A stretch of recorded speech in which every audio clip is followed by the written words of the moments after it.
मोदी जी ने कहा कि जीरो टॉलरेंस टुवर्ड्स टेररिज्म, उसी नियम का पालन करते हुए आगे की कार्रवाई भी निर्धारित की जाएगी। संबंधित संस्थाओं ने इसका संज्ञान भी लिया है। कुछ एक आज प्रातः से हमें सुझाव भी मिले हैं सुरक्षा विशेषज्ञों से। उनका कहना है कि उनका पालन करने से शायद ये संभवतः सुनिश्चित किया जा सके कि दोबारा इस प्रकार की घटनाएं ना हों। उन सुझावों को लेकर के भी चर्चा होगी गृह मंत्रालय में भी और संबंधित अधिकारियों के साथ भी। और आपके माध्यम से यही निवेदन है कि हम किसी तरह का पैनिक ना हो, क्योंकि कल रात को भी जैसे ही ये एनकाउंटर प्रारंभ हुआ तो हम निरंतर संपर्क में थे। मैं, कलेक्टर साहब, एसएसपी साहब, उसके बाद वहाँ पर एडीजी जैन साहब भी पहुँच गए। उस घर के सदस्यों के साथ मोबाइल पे भी संपर्क था, परंतु ना मालूम कहीं से ये समाचार चलने लगा कि 2 व्यक्तियों की हत्या हो गई है, जिससे बहुत अधिक वहाँ पर उत्तेजना और पैनिक फैल गया। तो हम थोड़ा सा कंफर्म करने के बाद संबंधित लोगों से आगे बात बढ़ाए। साथ ही साथ सुरक्षा बल भी प्रशंसा के पात्र हैं कि उन्होंने बहुत लंबा समय ना लेते हुए इस एनकाउंटर को संपन्न किया है।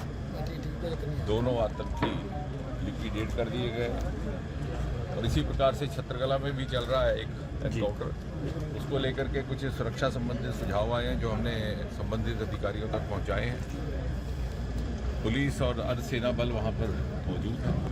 सेना की यदि आवश्यकता हुई तो उसे उपलब्ध करवा लिया जाएगा और सिविलियन और पैरामिलिट्री प्रशासन के बीच जो जॉइंट कंट्रोल और जॉइंट समन्वय है बहुत बढ़िया ढंग से आगे बढ़ रहा है। दर्शक क्या देख रहे हैं, पिछले दिनों मेले में भी जो घटना हुई है उसके बिल्कुल निकटवर्ती ही है। अगर कोटा यहाँ इसकी बात करें तो क्या पुलिस ने सर्च ऑपरेशन भी चलाया था? क्या पुलिस नाकाम रही है? एक संभावना ये भी है कि ये दोनों घटनाएं एक ही आतंकी गुट के द्वारा अंजाम दी गई है।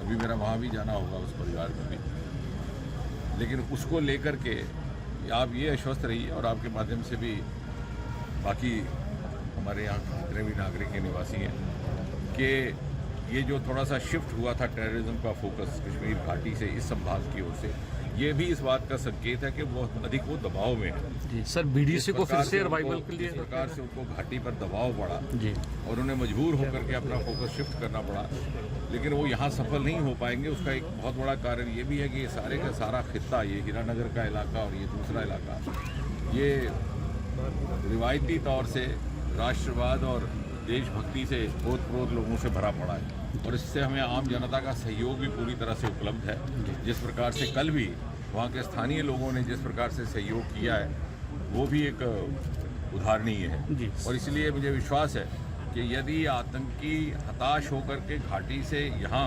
शिफ्ट करने का मंसूबा अथवा योजना बना रहे हैं तो यहाँ कदापि सफल नहीं हो पाए। सर, बीडीसी को फिर से रिवाइवल, बीडीसी के लिए बुखलाहट में अब निर्मम हत्याएं की जा रही हैं। लोग जहां पर शांति वाले अमरनाथ यात्रा शुरू होने वाली,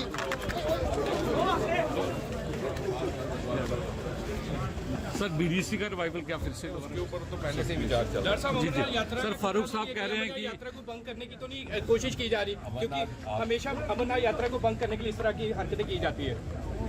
जिस कारण से भी की हो, निश्चय ही पड़ोसी देश सदा किसी न किसी कारण से या शरारत पर आमादा रहेगा। ये आज की बात नहीं है, सदा ऐसा रहा, लेकिन उससे अधिक तो वो सोचने लायक बात है वो ये है कि हमारी किस प्रकार की तैयारी है, वो क्या कर रहे हैं उसकी चिंता करने की हमको और आपको आवश्यकता नहीं है। वो तो पहले ही करते रहे, पिछले 70 वर्ष से कर रहे हैं, लेकिन आज मोदी जी के नेतृत्व में हम कई गुना अधिक सक्षम हैं और हमारे यहाँ से जो डेटरेंट कार्रवाई हो रही है उसका संदेश दूर दूर तक जाता है। फारूक